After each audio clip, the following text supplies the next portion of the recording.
Hello, I'm Ken Field, Chair of the Biology Department here at Bucknell University, and I'm going to be telling you about some important information regarding testing here at Bucknell and what to expect, and some important information about how the testing protocol is going to work this spring semester here at Bucknell. The process of testing, of course, depends on the science that we now understand how the infection of COVID-19 proceeds. And this, of course, we don't develop symptoms of COVID-19 until some time after we've been exposed. And that incubation period is typically 4 to 5 days, but it can be longer than that in rare circumstances. And so we need to be aware of that, that if we were only isolating once symptoms appeared, there would always be this period where you were potentially contagious before you developed symptoms. And I'll talk about that a little bit more later. So we need to be aware, of course, that once you develop symptoms and when you're in isolation, you will eventually recover, although some people have shown symptoms for very long periods of time after infection. And that will be something that will be studied for a long time now. The important thing to understand here is that between exposure and the appearance of symptoms, or whether some people may even be asymptomatic, there's a period where you are infectious. To better understand that, we want to think about the load of the virus in someone who's been infected with it as they proceed through COVID-19. And you can see that here. This graph depicts how after you've been exposed, assuming you've been exposed to enough to establish an infection, you will then develop viremia, that is increased levels of virus within your body, particularly in your lungs and your respiratory tract. The important thing is that during this increase, initially an exponential growth, you will begin to mount an immune response to it. And in fact, it's once the immune response kicks in that you see this peak finally start to decline. And of course, that also coincides with when the symptoms start, because the symptoms are due to, in large part, the immune response itself. But prior to the peak of the virus in your body, you will be quite infectious before symptoms begin.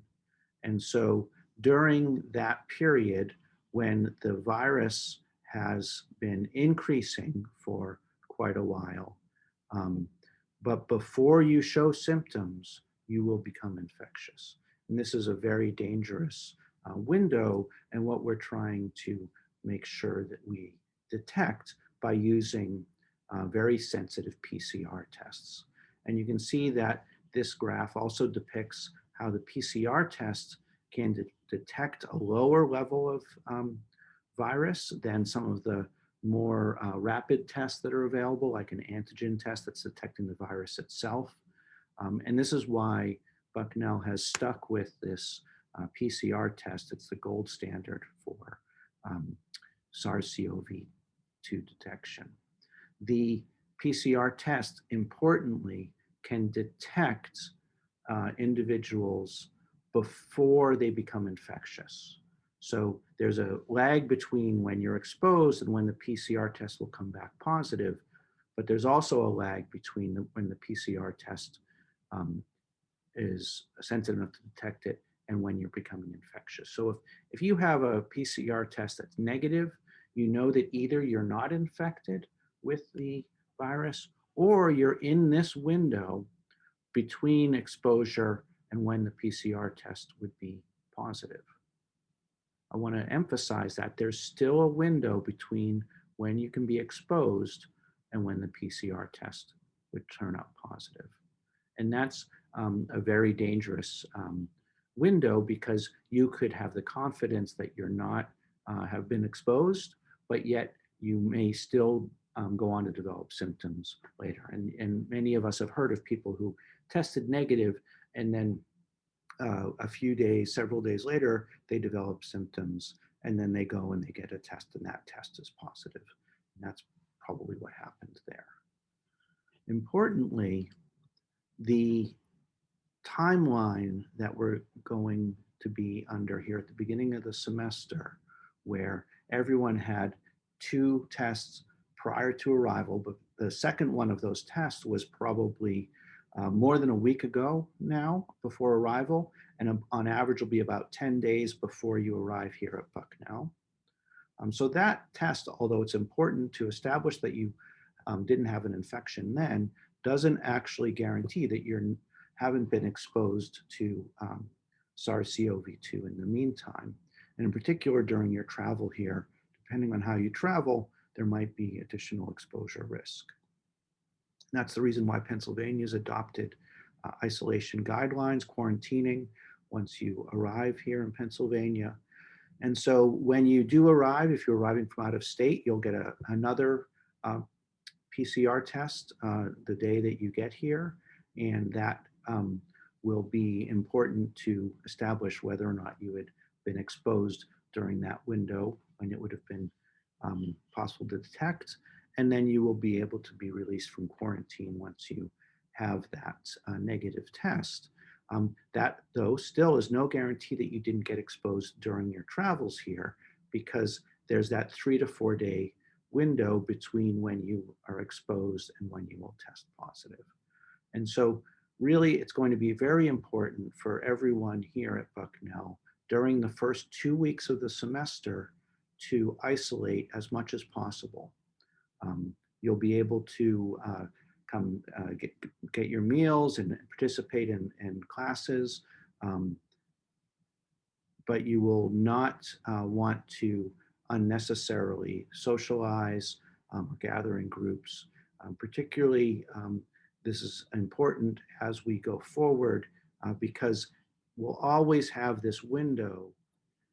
I think it's important to recognize that we are all working together to make sure that we can have a successful semester, even more successful than we had in the fall.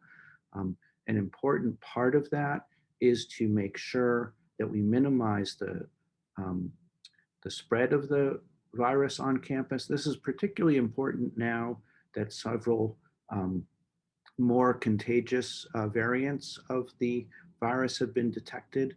And we want to make sure we have multiple layers of prevention. Everyone's aware of the importance of masking. We're now becoming more aware of the importance of a good quality mask, which is one of the reasons why the free masks that you've been provided here at Bucknell will be of a higher quality this semester. It's important to still maintain distance and still minimize the length of time that you're in contact with people, particularly indoors. And of course, while the weather is still quite cold, it'll be important to pay attention to that particular part of the restrictions. I want to emphasize that washing your hands and good hygiene in those regards is important, particularly as you don and doff your masks. You should always wash your hand before and after every time you touch your mask or your face. So I want to wish everyone luck with the new semester, and I hope to see everyone in class in person throughout the semester as you're able to do so. Take care.